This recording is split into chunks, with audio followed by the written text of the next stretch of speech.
Tranquillité et sérénité sur le site des Pins de Travassac, ouvert pour l'heure uniquement sur rendez-vous. Mais dès le 1er mai, la saison touristique redémarre. L'an dernier, 18 000 visiteurs étaient venus découvrir l'histoire de ces carrières d'ardoise et il se pourrait que la fréquentation augmente prochainement.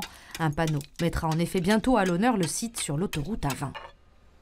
On ne pensait jamais arriver un jour à cette notoriété, entre guillemets, parce que pour nous, c'est un peu une reconnaissance.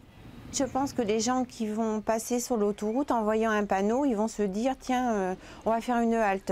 On a la chance d'avoir Donzenac, village-étape. » La commune de Donzenac, justement, où l'on pense déjà aux retombées positives associées à cette installation. Ce qu'on sait, c'est qu'il y a 100 000 véhicules qui passent tous les jours sur l'autoroute à proximité de Donzenac. Même si on n'a qu'1% de ces 100 000 véhicules, c'est vous dire qu'on a beaucoup de monde qui viennent à Donzenac. Absent de l'autoroute depuis 2015 en raison d'un contentieux avec l'artiste, ces panneaux touristiques vont donc faire leur retour sur l'axe Vierzon-Brive-Sud avec d'autres nouvelles destinations corréziennes comme Ségur-le-Château, Turenne ou Vallée de la Dordogne.